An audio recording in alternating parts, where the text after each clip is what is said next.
আসসালামু আলাইকুম। আমি শিখা ঢাকা থেকে বলছি। আমার চ্যানেল শিখা সোমটেলসে আপনাদের সবাইকে স্বাগত জানাই।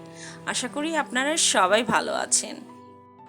আর আমার শারীরিক অবস্থা সম্পর্কে আপনারা সবাই মোটামুটি জানেন, বিশেষ করে যারা আমার ভিডিও দেখেন। তো এখন আগের থেকে একটু ভালো আছি, মেডিসিন নিচ্ছি।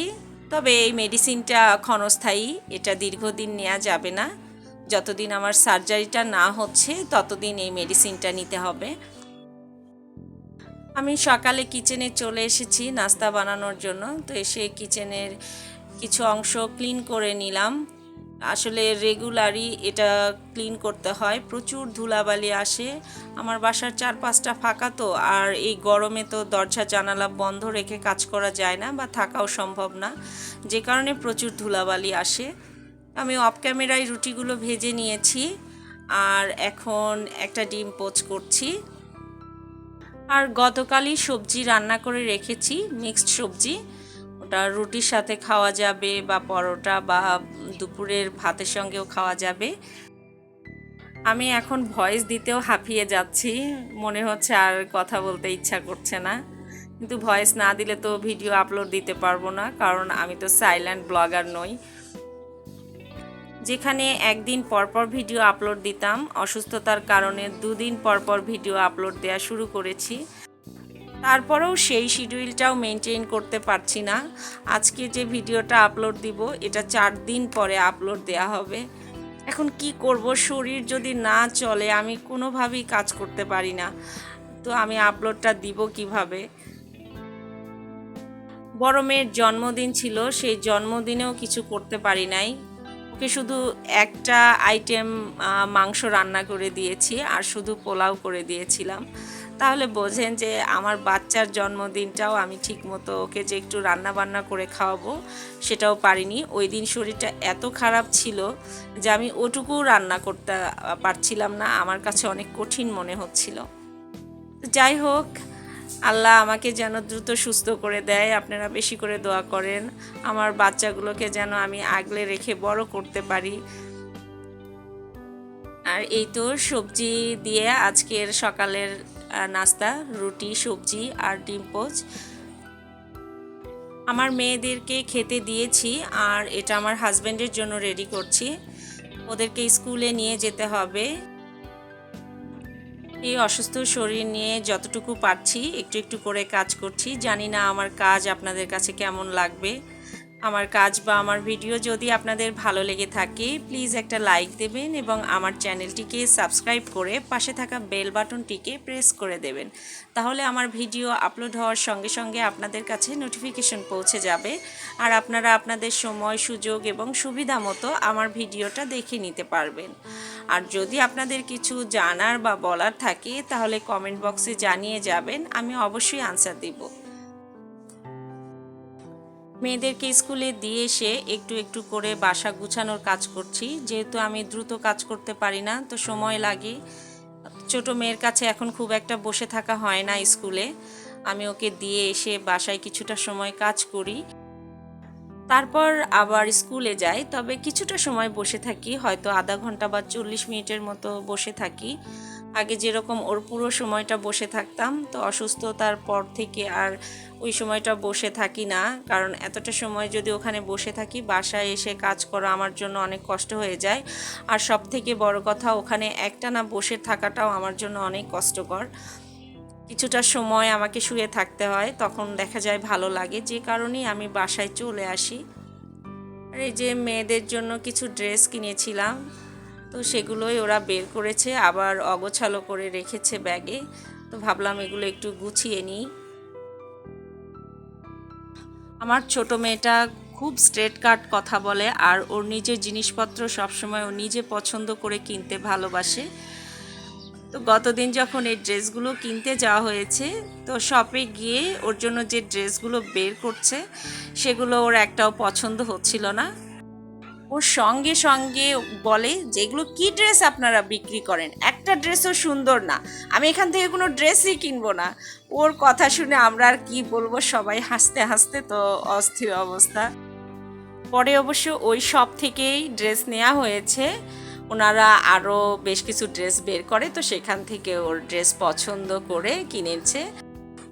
আমার কাছে স্ট্রেট কাট কথা বলতে পারা মানুষগুলোকেই বেশি ভালো লাগে, কারণ এরা নিজের মনের কথাগুলো বলতে পারে, ভালো লাগা না লাগাগুলোকে শেয়ার করতে পারে।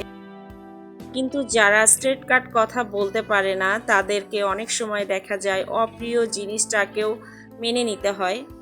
আমার ছোট মেয়ে আর বড় মেয়ে দুজন দুরকম। আমার বড় মেয়েটা এরকম, ও কিন্তু স্ট্রেট কাট কথা বলতে পারে না। ওর ভালো লাগলেও চুপ থাকে, ভালো না লাগলেও চুপ থাকে। কিন্তু আমার ছোট মেয়ে একদমই ব্যতিক্রম, ওর যেটা ভালো লাগবে না সেটা একদম না বলে দিবে, যেটা ভালো লাগবে তো সেটা হ্যাঁ বলে দিবে। বাসা গুছানোর কাজ শেষ করে আমি কিচেনে চলে এসেছি। তো কিছু কাজ আমি আপনাদের সঙ্গে শেয়ার করেছি, আর কিছুটা কিন্তু অফ ক্যামেরায় করে নিয়েছি।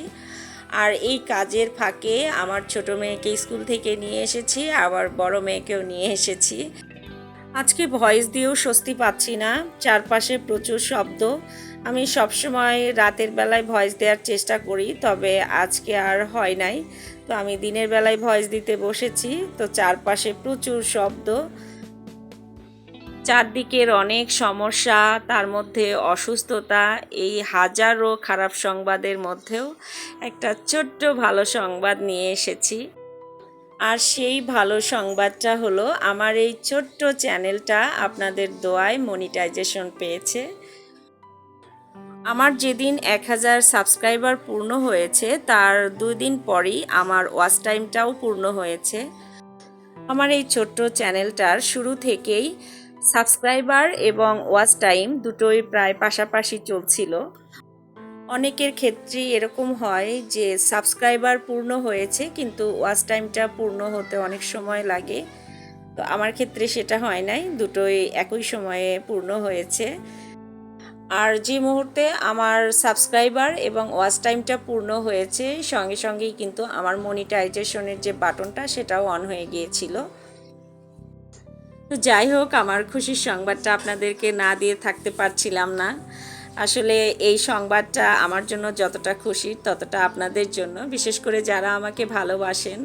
আর আপনাদের ভালোবাসার কারণেই কিন্তু আমার চ্যানেলটা আজকে মনিটাইজেশন পেয়েছে। আমার খুশির সংবাদের সঙ্গে সঙ্গে আপনাদেরকে আমার আঞ্চলিক একটা রান্না দেখাই। সেটা হলো বগুড়ার যে আলু ঘাটি বা আলু ঘন্ট। আজকে আপনাদেরকে ডিটেলে দেখিয়ে দিচ্ছি। আমি এই যে মশলাটা কষিয়ে নিচ্ছি, এখন যে গরম মশলাটা দিলাম এটা যে পরিমাণ মশলাই দিয়েছি এটা সম্পূর্ণটা শুধু এই সিদ্ধ করা আলুর জন্য। এই আলুতে যতটুকু মশলা লাগবে, লবণ হলুদ থেকে শুরু করে যা যা মশলা এবং গরম মশলা, তো সবটাই শুধু এই আলুতে যে পরিমাণ লাগবে সেই পরিমাণটাই দিয়েছি। আর মাংসটা আমি সম্পূর্ণ আলাদাভাবে রান্না করে নিয়েছি। মাংসটা গতকালই রান্না করেছি, আমরা খেয়েওছি, আর কিছুটা মাংস আছে, তো সেটা দিয়েই আজকে আলু ঘন্ট বা আলু ঘাটি বানাবো।